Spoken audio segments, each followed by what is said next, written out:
तो फ्रेंड्स, आज हम लोग एमसीक्यू जो कि नवंबर 2020 का एजुकेशन का क्वेश्चंस है उसको हम लोग सॉल्व करेंगे।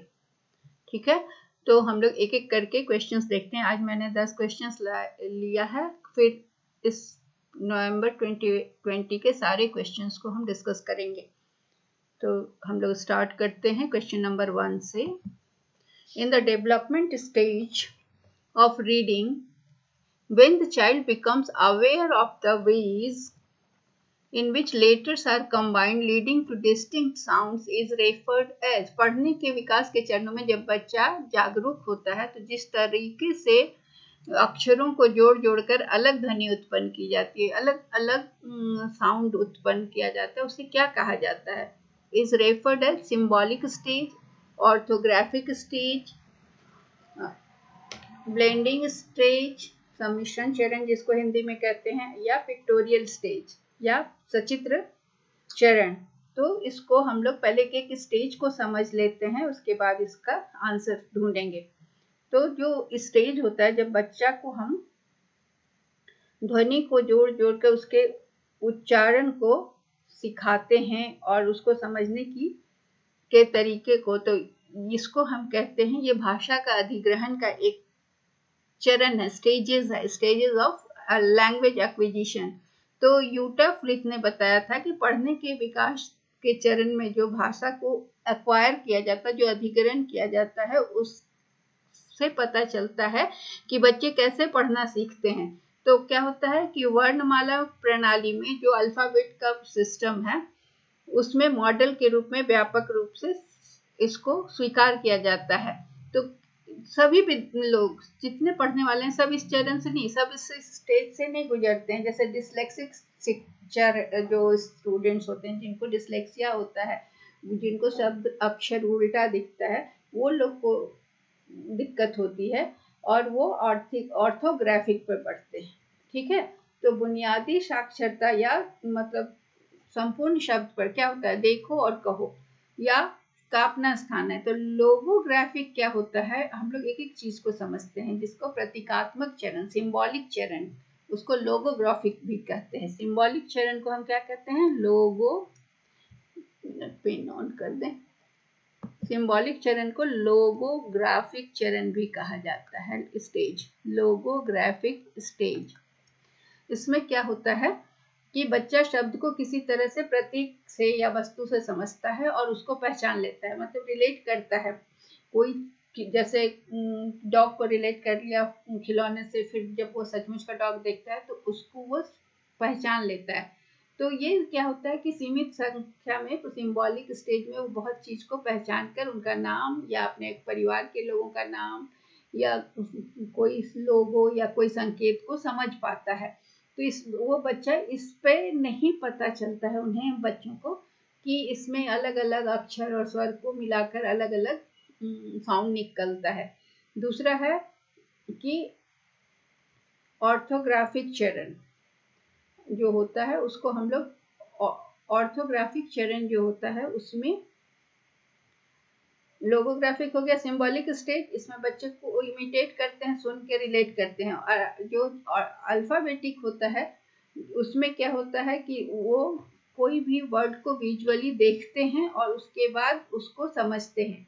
और ऑर्थोग्राफिक जो स्टेज होता है उसमें होता है कि जब बच्चा कोई साउंड नहीं चाहता है, need no sound out words on regular basis, but large number of words को वो ऐसे ही समझ जाता है, ऑटोमेटिकली समझ जाता है, उनका अर्थ भी समझ जाता है, उनको मैच भी कर लेता है किसी चीज से, और जो प्रीवियस स्टेज में वो सीखा होता है उससे वो जोड़ लेता है। तो ऑर्थोग्राफिक स्टेज को सबसे इम्पोर्टेंट माना गया है, उससे कहा जाता है कि उसको वो रिलेट कर पाता है।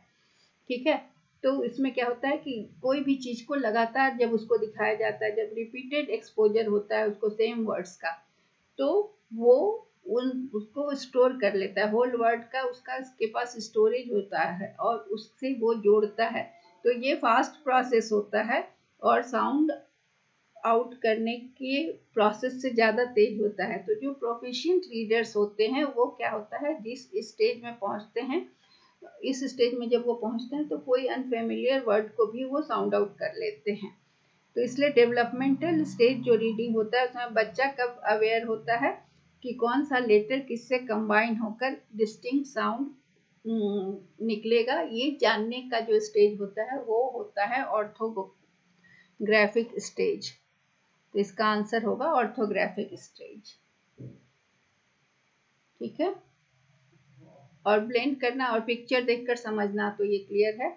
फिर हम चलते हैं दूसरा क्वेश्चन नंबर 2 पर। क्वेश्चन नंबर 2 में है which of the following mentioned inclusive education as to integrate the handicapped with general community at all levels as equal partners to prepare them for normal growth and enable them to face life with courage and confidence। ये बहुत बड़ी बात है कि किसने समावेशी शिक्षा का उल्लेख किया कि सभी स्तरों पर समुदाय के साथ विकलांग बच्चों को समान रूप से एकीकृत करने की बात किसने कही। ये बहुत ही महत्वपूर्ण है शिक्षा के क्षेत्र में, और उन्हें सामान्य विकास के लिए तैयार करने के लिए, सामान्य बच्चों के साथ शिक्षा देकर उनके आत्मविश्वास को बढ़ाने के लिए ये कब घोषणा की, किस समय ये इसको कौन एक्सेप्ट किया। तो इसमें तो 4 चीजें हैं। World declaration on education for all, सभी के लिए शिक्षा पर विश्व की घोषणा जो 1990 में हुई थी। Rehabilitation council of India act, Bharat पुनर्वास परिषद अधिनियम, या नेशनल पॉलिसी ऑफ एजुकेशन 1986, राष्ट्रीय शिक्षा नीति जो 1986 की थी, या scheme of integrated education for disabled children जो 1974 में आया था, विकलांग बच्चों की एकीकृत शिक्षा की योजना। तो इसमें है कि समावेशी शिक्षा क्या है। समावेशी शिक्षा है कि सभी बच्चों को एक साथ एक क्लास में नॉर्मल बच्चों के साथ पढ़ने का अवसर प्रदान करना ही समावेशी शिक्षा है, जिसे राजीव गांधी के नेतृत्व वाली सरकार ने 1986 में नेशनल पॉलिसी ऑफ एजुकेशन में प्रेजेंट किया था। ठीक है, तो ये नई नीति जो थी ना, ये असमानता को दूर करने के लिए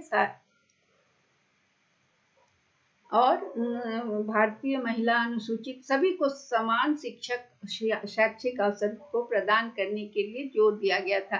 तो इसी में कहा गया था, इसी शिक्षा नीति एनपीई 1986 में कहा गया था कि शारीरिक और मानसिक रूप से विकलांगों को भी समान भागीदार के रूप में सामान्य लोगों के साथ, सामान्य बच्चों के साथ एकीकृत करना, उन्हें सामान्य मतलब नॉर्मल जैसा विकास के लिए तैयार करना तथा उनके साहस और आत्मविश्वास का विकास करने के लिए बनाना है। तो ये विकलांग बच्चों की ये एकीकृत शिक्षा योजना थी जो कि नई राष्ट्रीय शिक्षा नीति में 1986 में दी गई थी। तो इसका आंसर हो गया सी। अगला क्वेश्चन है Sarva Shiksha Abhiyan adopted which of the following. Zero resource, Sarva Shiksha Abhiyan ने इसमें से किस नीति को अपनाया। जीरो रिसोर्स रूम पॉलिसी, शून्य संसाधन कक्ष नीति, जीरो रिजेक्शन पॉलिसी, शून्य अस्वीकृति नीति, जीरो एक्सेप्टेंस पॉलिसी, शून्य स्वीकृति नीति, zero home based education policy, शून्य गृह आधारित शिक्षा नीति। ये जो सर्व शिक्षा अभियान है वो स्कूल में सभी बच्चों को प्रतिधारण करने के साथ साथ शिक्षा में गुणवत्ता बढ़ाने के लिए, ये मतलब इसका मेन था, थीम यही था। तो सर्व शिक्षा अभियान यह सुनिश्चित करता है कि विशेष आवश्यकता वाले प्रत्येक बच्चे को, चाहे वो किसी प्रकार का हो, किसी श्रेणी, किसी डिग्री का विकलांग हो, विकलांगता की डिग्री होती है तो वो कितनी भी डिग्री का, हाईयर डिग्री का भी विकलांग हो, उसको सार्थक और गुणवत्तापूर्ण शिक्षा प्रदान की जाती है। तो भारतीय संविधान का जो 86th अमेंडमेंट है, 86th amendment of Indian constitution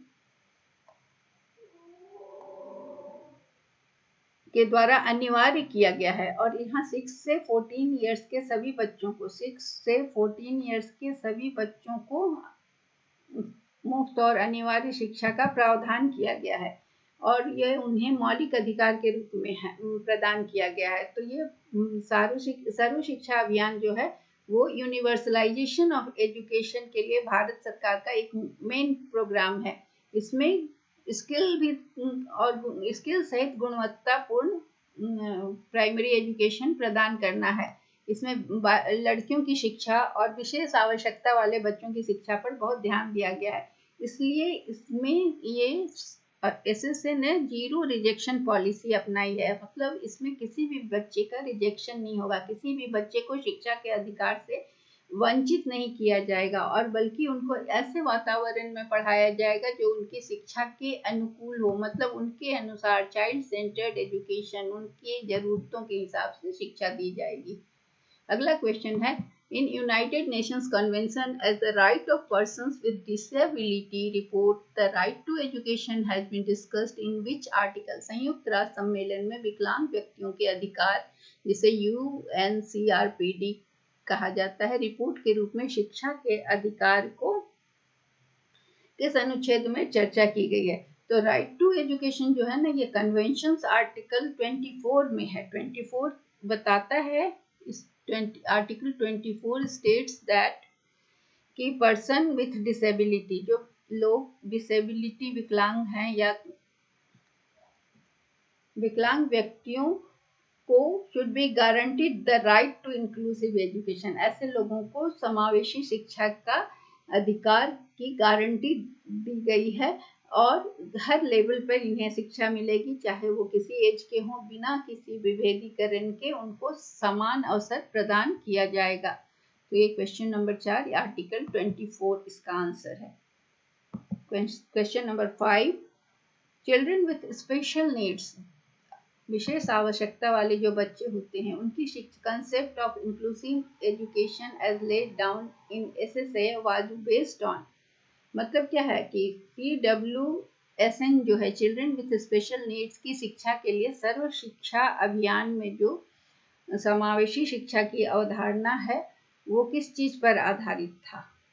तो समावेशी शिक्षा की अवधारणा जो थी वो सीखने में कठिनाई के कारण जो विशेष आवश्यकता वाले बच्चे हैं उनकी विशेष शैक्षिक आवश्यकता को ध्यान में रखते हुए उन्हें सामान्य बच्चों के साथ सीखने की कठिनाइयों को देखते हुए इसकी विकासात्मक प्रगति की आवश्यकता पर ये बल देता है। समावेशी शिक्षा क्या होती है? तब होती है जब छात्रों को, चाहे उनको कोई भी चैलेंज हो, लाइफ उनको एज के हिसाब से उनको उसी शिक्षा कक्षा में रखा जाता है। उच्च, ये जो है सर्व शिक्षा अभियान में ये बच्चों को ऐसे मॉडल को संदर्भित करता है जो कि जिसमें विशेष आवश्यकता वाले छात्र अपना अधिकांश समय गैर विशेष आवश्यकता वाले छात्रों के साथ बिताते हैं।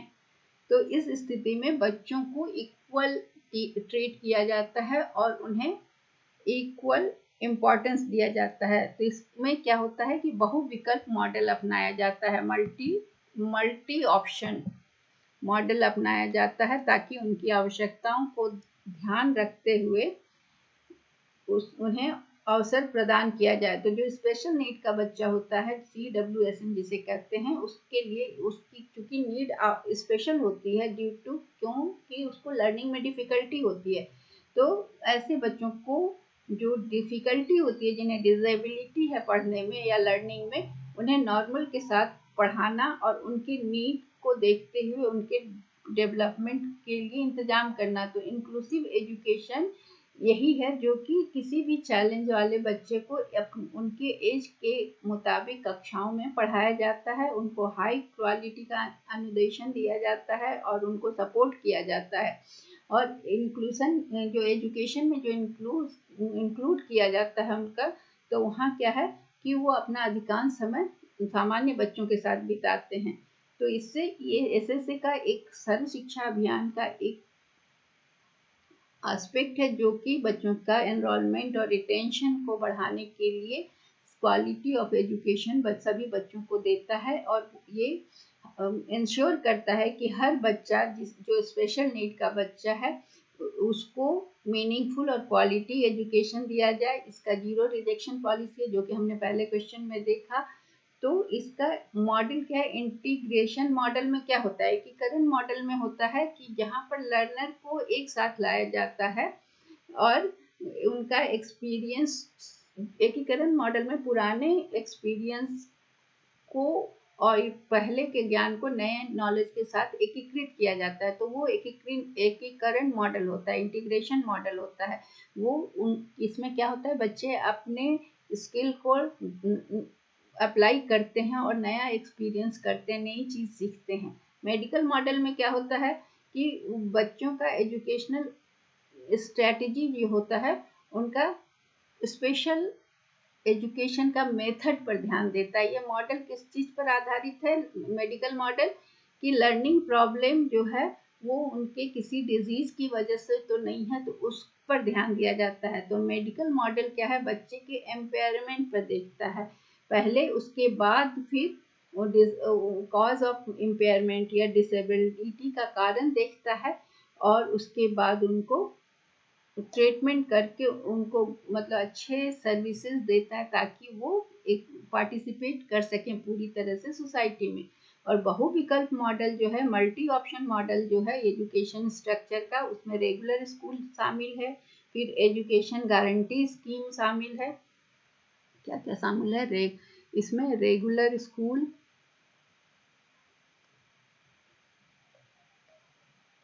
बहुविकल्प मॉडल में रेगुलर स्कूल, उसके बाद है एजुकेशन गारंटी स्कीम, उसके बाद है कि innovative education, home based education,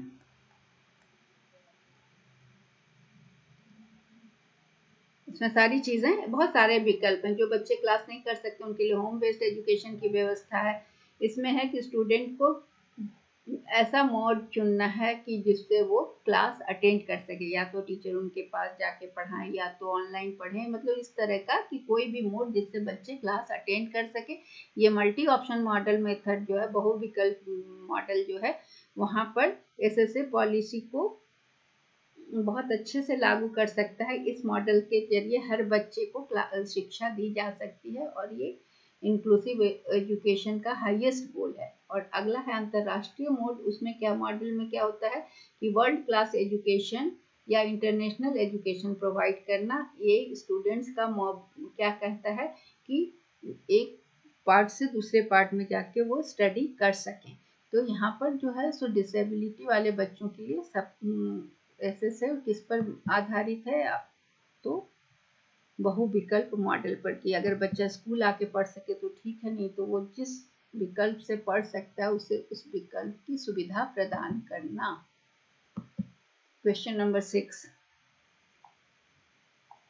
which of the following open school resources, जिसको OER भी कहा जाता है, comes under the ambit of Indian initiatives open educational resources. निम्नलिखित में से कौन सा मुक्त शैक्षिक संसाधन भारतीय पहल के दायरा के अंतर्गत आता है? इसमें क्या क्या है, कोर्सेरा, एडसे, ई ज्ञान कोश और ओपन स्टैक्स।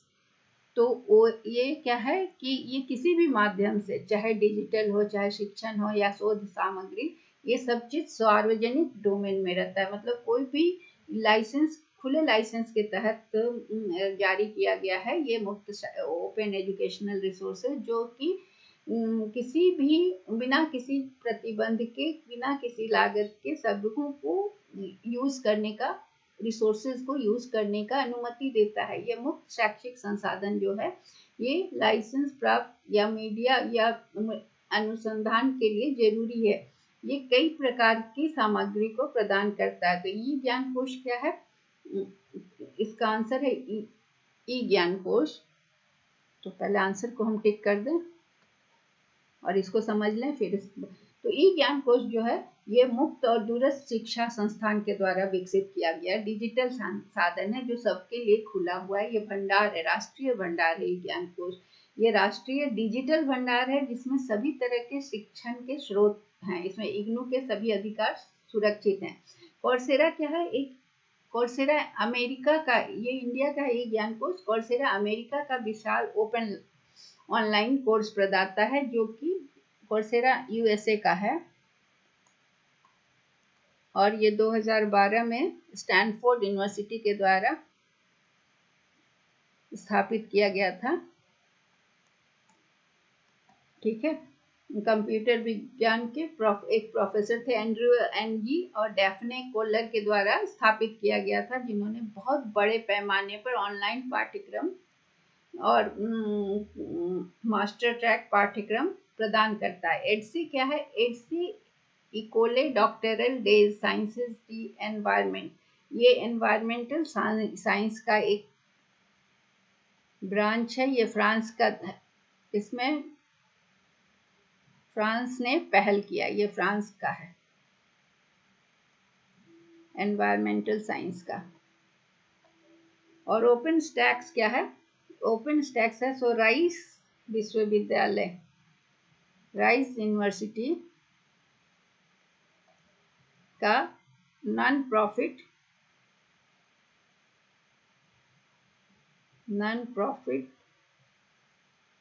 एजुकेशनल टेक्नोलॉजी है, नॉन प्रॉफिट एजुकेशनल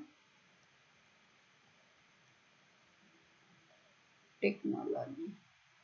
तो इसका आंसर तो हमारा है ई ज्ञान कोश, लेकिन हम सबके बारे में जान लेना, कब क्वेश्चन किसी चीज के बारे में भी पूछा जा सकता है। तो कोर्सेरा यूएसए का स्टैनफोर्ड यूनिवर्सिटी के द्वारा स्थापित किया गया है, और एडसे जो है वो एनवायरमेंटल साइंस से रिलेटेड है, वो फ्रांस के द्वारा स्थापित किया गया है। तो ओपन एजुकेशनल रिसोर्स क्या है?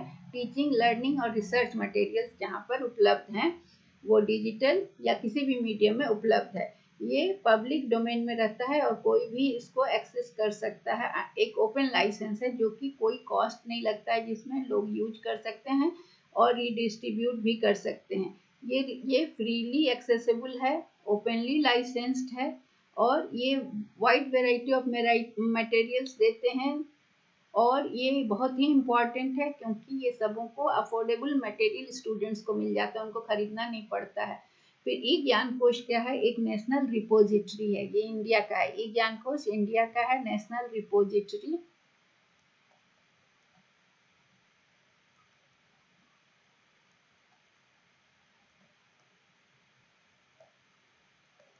ये ओपन डिस्टेंस लर्निंग के लिए है। ये डिजिटल, इसमें डिजिटल लर्निंग रिसोर्सेज हैं।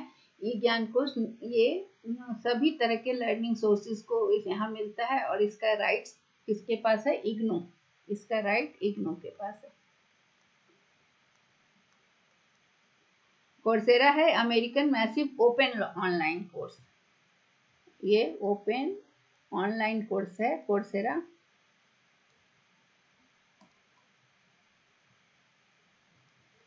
अमेरिकन, और ये स्टैनफोर्ड यूनिवर्सिटी के द्वारा 2012 में खोला गया था। एंड्रयू एनजी और डेफ्ने कोलर ने इसको खोला था, और ये ओपन ऑनलाइन कोर्सेज और डिग्रीज, प्रोफेशनल, ये सारे कोर्सेज प्रोवाइड करता है। एडसे है एकोल डेकोरेटर, इसका फुल फॉर्म एडसे का एकोल डेको डॉक्टरल, सॉरी डेकोरेटर नहीं, डॉक्टरल डेस साइंस। ठीक है, ये एनवायरनमेंट के लिए है, graduate school of environmental science के लिए फ्रांस का इनिशिएटिव है। और ओपन टैक्स जो है, स्टैक्स जो है, ये non profit educational technology initiative है। ये राइस यूनिवर्सिटी टेक्सास के द्वारा, राइस यूनिवर्सिटी टेक्सास, ये पीयर रिव्यूड या openly license text book provide करता है, जो कि डिजिटल फॉर्मेट में अवेलेबल है। ठीक है, लेकिन इसका आंसर है ई ज्ञान कोश। आंसर मैं यहाँ लिख दूं, आंसर ऊपर, क्योंकि ज्यादा राइटिंग होने से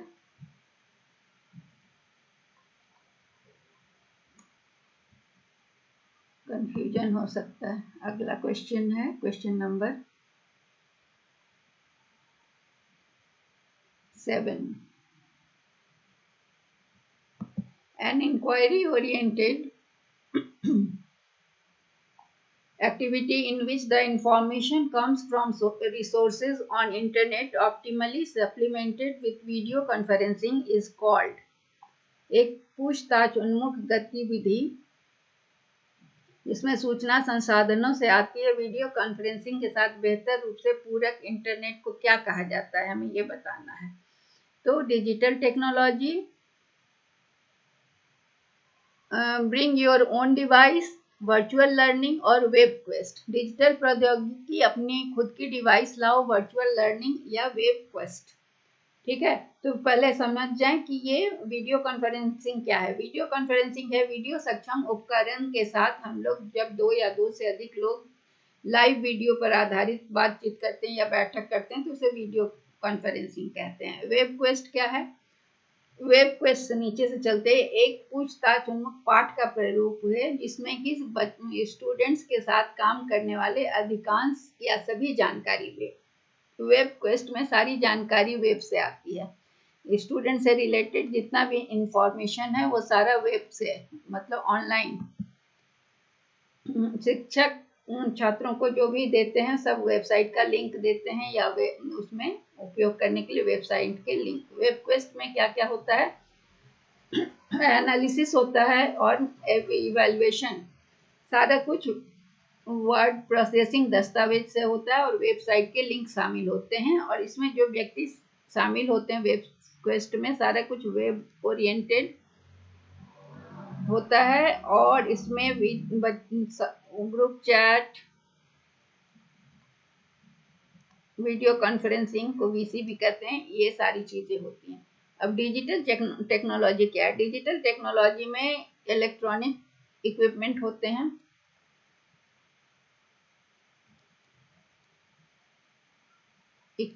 होते हैं, और इलेक्ट्रॉनिक सिस्टम और ये सारी चीज होती हैं जो कि क्या करते हैं? डेटा को क्रिएट करते हैं, स्टोर करते हैं, रिट्रीव करते हैं, डेटा क्रिएशन, स्टोर, ये सारा काम करते हैं। तो ये सोशल मीडिया इसमें आता है। Social media, online games digital technology में आता है। Social media, online games, multimedia, mobile phones, ये सारा।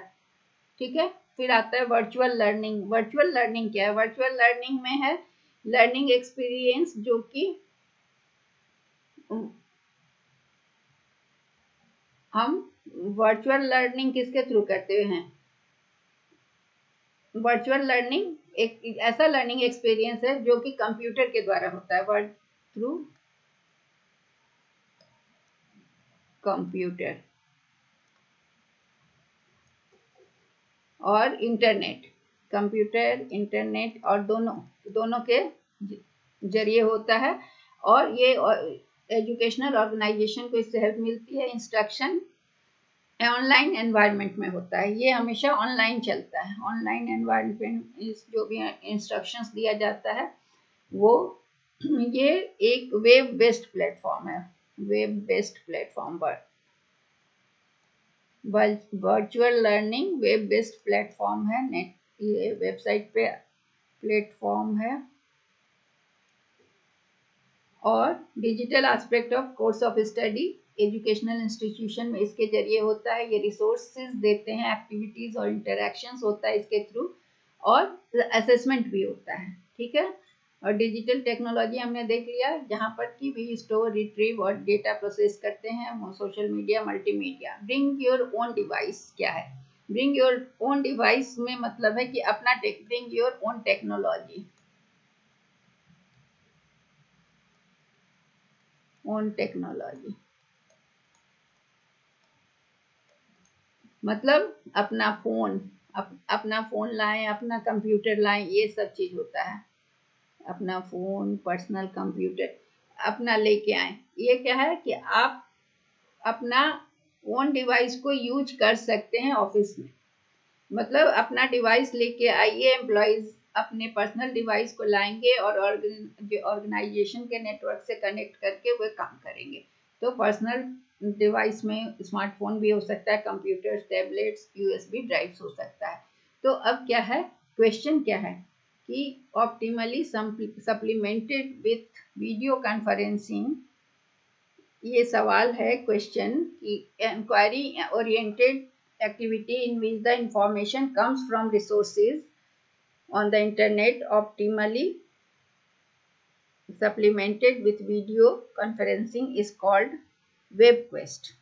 इसको हम WebQuest कहते हैं. Answer is WebQuest.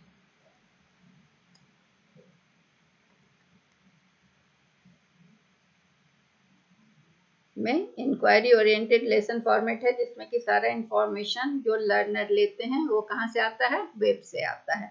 और वेब क्वेस्ट क्या है कि सारा इस लर्नर को इंफॉर्मेशन वेब से आया, टीचर भी अपने स्टूडेंट्स को जो भी प्रोवाइड करते हैं वो वेबसाइट से इंफॉर्मेशन प्रोवाइड करते हैं. Next question. When teaching learning material is introduced offline so that learner can access the content anytime before the class starts, can write down their questions, problems in which can be asked during the classroom is called. जब शिक्षण अधिगम सामग्री को offline पेश किया जाता है ताकि शिक्षार्थी तक कक्षा शुरू होने के पहले कभी भी सामग्री पहुंच सके जो कि कक्षा में बच्चे पूछ सकें, जो कक्षा के दौरान पूछ सकते हैं. तो फ्लिप्ड क्लासरूम एक है, फिर आभासी क्लास है. तो आभासी कक्षा में क्या होता है कि वहाँ एक सीखने का माहौल होता है, ठीक है, वर्चुअल में. और जहाँ पर कि ऑनलाइन, यहाँ पर ऑनलाइन सामग्री होती है, जो भी चीज होती है ना, ऑनलाइन सामग्री से बच्चे जुड़ते हैं.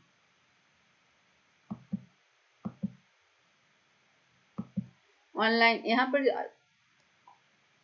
ऑनलाइन मटेरियल्स होता है, इससे बच्चे जुड़ते हैं.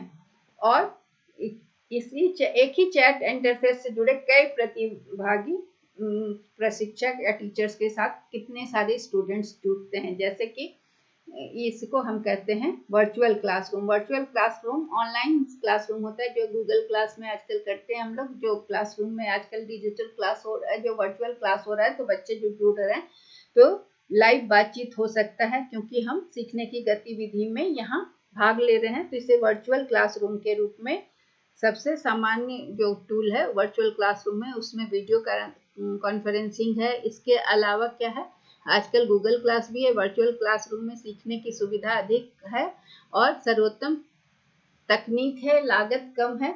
उसके बाद आता है गूगल क्लासरूम. गूगल वर्चुअल में हो गया कि ये वर्चुअल क्लासरूम में वीडियो कॉन्फ्रेंसिंग, और गूगल क्लासरूम में, गूगल क्लास में टीचर क्या करते हैं, बच्चों को जोड़ते हैं, लिंक भेज देते हैं और बहुत सारे बच्चे जुड़ जाते हैं. उसके बाद क्लास चलता है.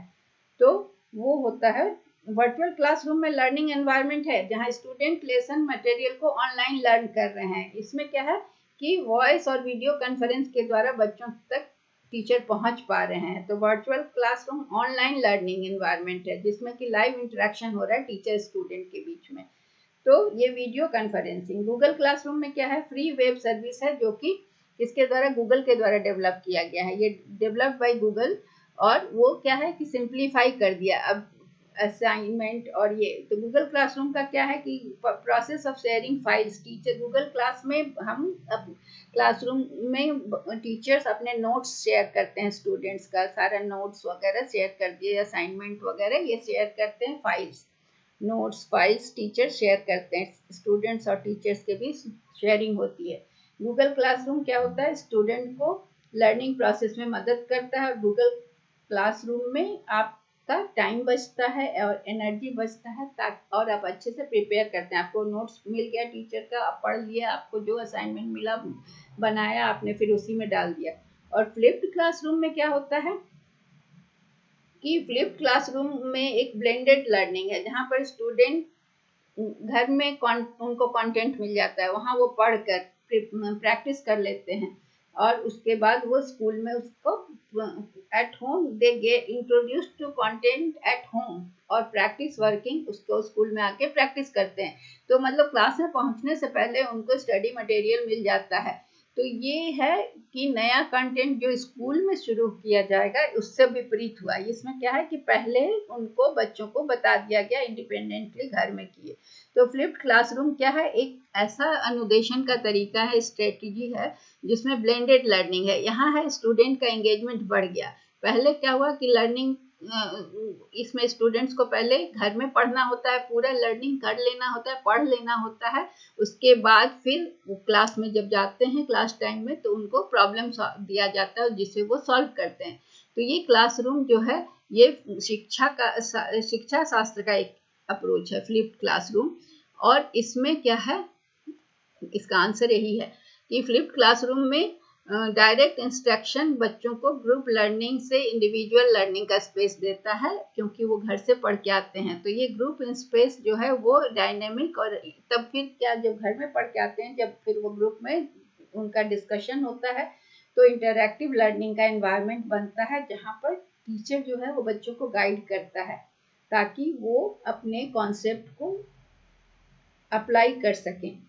ठीक है, तो ये चीज फ्लिप्ड क्लास में छात्र को घर में पहले सामग्री भेज दी, इससे परिचित करा दिया गया क्या पढ़ना है, और स्कूल में फिर उसके जरिए काम करने का अभ्यास किया गया। तो पहले क्या है कि घर में पहले वो स्वतंत्र रूप से वो काम को करते हैं। पहले क्या होता था कि पढ़ाने के बाद होमवर्क दिया जाता था, अब क्या है, मटेरियल पहले दे दिया जाता है। तो इससे बच्चे पहले से अपने घर में पढ़कर फिर कक्षा में आके जब क्लास में आते हैं तो समस्या पर डिस्कशन होता है और उससे इंटरेक्शन होता है, तो वो सीखने का माहौल बदल जाता है, और यहाँ पर बच्चे आपस में इंटरेक्शन करके सीखते हैं और टीचर उनको गाइड करते हैं। तो इसका आंसर, ट्रेडिशनल क्लासरूम में तो टीचर पढ़ाते हैं, बच्चे सुनते हैं। ठीक है, तो इसका आंसर है सी। अगला क्वेश्चन है, which of the following sampling methods are probability based? तो कौन सा प्रतिचयन की विधि प्रायिकता पर आधारित है? आपका उदाहरण है cluster sampling, quota sampling, systematic sampling, व्यवस्थित नमूनाकरण, कोटा नमूनाकरण, क्लस्टर नमूनाकरण, डायमेंशनल सैम्पलिंग, आयामी नमूनाकरण और स्ट्रैटिफाइड सैम्पलिंग। तो सैम्पलिंग क्या है? सैम्पलिंग एक है कि ऐसा सिलेक्शन ऑफ, या एक पॉपुलेशन में से कुछ ऐसे लोगों को सेलेक्ट करना, कुछ यूनिट्स को, जिसमें कि इस तरह का सेलेक्ट हो कि हर मतलब वो जो भी चुना गया उस सैंपल, उसके मतलब हर पॉपुलेशन के हर मेंबर के चुने जाने का इक्वल एंड इंडिपेंडेंट चांस हो, मतलब एक चुना गया तो उससे दूसरा बाधित हो जाए, ऐसा नहीं है। तो सैम्पलिंग क्या है कि डिजायर्ड इंफॉर्मेशन किसी भी पॉपुलेशन के बारे में मिनिमम कॉस्ट पर लाना, क्योंकि हम सैंपल थोड़ा सा लेते हैं, उसको स्टडी करके पूरे पॉपुलेशन के बारे में हम निर्णय लेते हैं।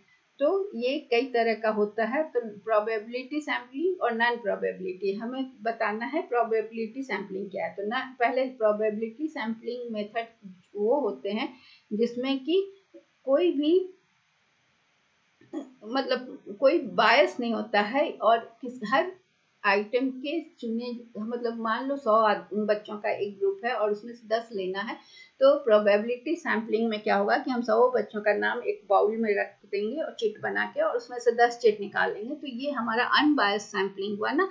इसमें हम किसी भी बच्चे को खास करके नहीं चुन रहे हैं, बल्कि 100 में से हर बच्चे का चांस बनता है कि वो चुना जा सकता है, हर बच्चे को लगेगा कि मेरा नाम आ रहा है। तो 10 हमने उसमें से चिट उठा लिया। तो इस तरह से जो सैम्पलिंग होती है it is called probability sampling. ये इसमें जो प्रोबेबिलिटी सैम्पलिंग कई तरह के होते हैं, जो कि जिसमें आता है stratified, random, cluster and systematic sampling. तो हमारा आंसर है क्लस्टर सैम्पलिंग। प्रोबेबिलिटी सैम्पलिंग का बेस्ड जो है, तो पहला है क्लस्टर सैम्पलिंग, दूसरा है सिस्टमैटिक सैम्पलिंग एंड तीसरा है, आंसर आएगा cluster sampling, systematic sampling and stratified sampling. So हमारा ऑप्शन बी क्लस्टर नमूनाकरण, व्यवस्थित नमूनाकरण और स्तरीकृत। तो क्लस्टर सैम्पलिंग, व्यवस्थित और सिंपल सैम्पलिंग। ठीक है, तो क्लस्टर सैम्पलिंग में एक क्लस्टर में से फिर हमें चुनना पड़ता है। और नॉन प्रोबेबिलिटी सैम्पलिंग में क्या है कि उसमें हम किसी को भी अपने सुविधा से चुन लेते हैं, तो वो सही रिप्रेजेंटेटिव नहीं होता है। ठीक है, तो इसमें जो नॉन प्रोबेबिलिटी सैम्पलिंग है उसमें पूर्वाग्रह हो सकता है। तो इसलिए और सिस्टम क्लस्टर सैम्पलिंग में एक क्लस्टर को हम एक क्लस्टर में बांट देते हैं, पूरे पॉपुलेशन को हर क्लस्टर से उठा लेते हैं इक्वल नंबर में। सिस्टमैटिक सैम्पलिंग में क्या है कि एक सिस्टम में बटे होते हैं, जैसे कि मैं मान लीजिए 100 में से मुझे 10 स्टूडेंट लेना है, तो मैं हर 10th स्टूडेंट को लूँगी, तो ये सिस्टमैटिक सैम्पलिंग होगा, क्योंकि पहला 10 स्टूडेंट 10th नंबर, दूसरा 20, इस तरह से 30, 40 मतलब 40वां स्टूडेंट को लिया, 50वां को लिया, इस तरह से 10 स्टूडेंट को लिया, तो ये एक सिस्टम में हमने लिया। स्ट्रैटिफाइड सैम्पलिंग में क्या हुआ कि हमने स्ट्रैटा बना दिया। सपोज किसी कंपनी से मुझे सैंपल लेना है और उसमें 3 स्ट्रैटा के लोग हैं, मैनेजमेंट है और ऑफिसर्स हैं, वर्कर्स हैं, तो तीनों में से हमने सैंपल लिया। सो दैट हमने चूंकि मैनेजमेंट में वर्कर, ऑफिसर्स एंड मैनेजमेंट को लिया, तो ये 3 स्ट्रैटा बन गया, तो ये स्ट्रैटिफाइड सैम्पलिंग हुआ। तो इसका आंसर है B. And the last question is for a group of adult learners, a trainer provides information them to understand the information for inculcating, indicating acceptability or non-acceptability of their responses.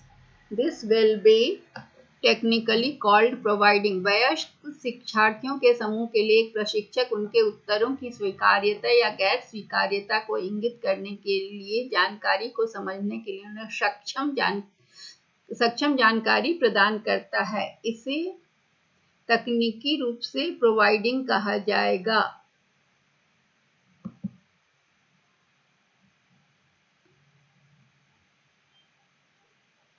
इंगित करने के लिए जानकारी को उन्हें जानकारी प्रदान करता है। ठीक है, तो वयस्क शिक्षा में क्या होता है कि जिसमें वयस्क को अपने शिक्षा विधि में संलग्न होना होता है ताकि वो नए ज्ञान और नए कौशल को प्राप्त कर सके। वो ज्यादातर वयस्क शिक्षा जो है वो स्वचालित होता है। इसमें बहुत ज्यादा कौन भागीदार होते हैं? शिक्षक से ज्यादा शिक्षार्थी भागीदार होते हैं और शिक्षक केवल एक सूत्रधार होता है। इसमें क्या है कि वो विशिष्ट कार्यों से या शिक्षा में भाग लेते हैं और उनको चूंकि उन संभावित प्रोत्साहन से उनका प्रतिष्ठा बढ़ेगा, व्यक्तिगत विकास होगा, तो इसलिए इनके अनुभव जो हैं ये उनके पास अपनी शैली होती है। उनको बहुत ज्यादा टीचर गाइड नहीं कर पाते हैं क्योंकि वो एडल्ट होते हैं और उनको कोई भी चीज को समझने के लिए बहुत ज्यादा ये प्रैक्टिस है, जिसमें कि सिस्टमैटिक और सस्टेन्ड सेल्फ एजुकेटिंग सिस्टम होता है, एक्टिविटीज होता है। तो वो नया ज्ञान खुद से सीखते हैं और सेल्फ पेस्ड होता है। वो अपनी गति से सीखते हैं, अपने तरीके से सीखते हैं, अपने से वो मोटिवेटेड भी होते हैं, खुद से मोटिवेटेड होते हैं। तो ये जो एडल्ट लर्नर होते हैं ना, उनकी विशेषता क्या है कि वो लर्निंग प्रोसेस में पार्टिसिपेट करने के लिए डिसाइड करते हैं क्योंकि उसके पीछे कुछ विशेष रीजन होता है या उनकी विशेष कुछ आवश्यकताएं होती हैं या कुछ इंसेंटिव्स होता है। तो उनका क्या है कि बहुत ज़्यादा उनका एक्सपीरियंस होता है ना, वाइड रेंज ऑफ एक्सपीरियंस होता है और नॉलेज होता है। तो ये जो है तो वो उनके नॉलेज को अक्वायर करने में मदद करता है। वो अलग अलग फील्ड से होते हैं, अलग अलग लाइफ सिचुएशंस को देखे होते हैं, उनके रोल्स अलग होते हैं। तो वो अपना प्रेफर्ड, उनका लर्निंग स्टाइल अपना होता है। उनका क्या है कि लर्निंग एक्टिविटीज में वो एक्टिव वे में पार्टिसिपेट करते हैं और वो चाहते हैं कि उनको एक रिस्पॉन्सिबल पर्सन के रूप में ट्रीट किया जाए। तो वो स्टैंडर्डाइज जो एजुकेशनल कंटेंट है उसकी जगह पर वो क्या चाहते हैं कि अपने उनके लर्निंग ऑब्जेक्टिव पर आधारित उनको कंटेंट्स मिले। और वो लर्निंग में ऑब्स्टेकल्स भी फेस करते हैं, उनको दिक्कत होती है। तो वो हो सकता है कि एजुकेशनल एक्टिविटीज जो उनके साथ कराया जा रहा है उससे रिलेटेड हो, तो वो इसमें फिर वो डिफेंस मैकेनिज्म भी अपनाते हैं, वो छोड़ देते हैं। तो इसलिए एडल्ट ट्रेनिंग में ट्रेनर जो है उनको प्रोवाइड करता है information to understand the information for indicating the acceptability or non acceptability of their responses। तो ये क्या है कि ये उनको सूचना देता है, फीडबैक देता है, feedback to the of the given response. तो जो इस तकनीकी रूप से इसे प्रोवाइडिंग कहा जाएगा, तो feedback of the given response के रूप में कहा जाएगा। तो वो क्योंकि वो बड़े होते हैं, मैच्योर्ड होते हैं, और वो अपना डिफेंस मैकेनिज्म लगा लेते हैं, और इसलिए सिचुएशन जब होता है जबकि उनका कुछ बाधा ऐसी हो जाती है जो उनको रोकती है नए सूझ में या नए प्रीवियस नॉलेज से वो जोड़ नहीं पाते हैं। तो इस ये for a group of adult learners a trainer provides information to enable them to understand the information for indicating. मतलब क्या है कि जो भी एक समूह है वयस्क छात्रियों का, तो ये प्रशिक्षक का जो उत्तर को वो स्वीकार करेंगे या नहीं स्वीकार करेंगे, इस तकनीकी को क्या कहा जाता है कि उनके द्वारा फीडबैक, जो रिस्पॉन्स देते हैं उसका फीडबैक कहा जाएगा।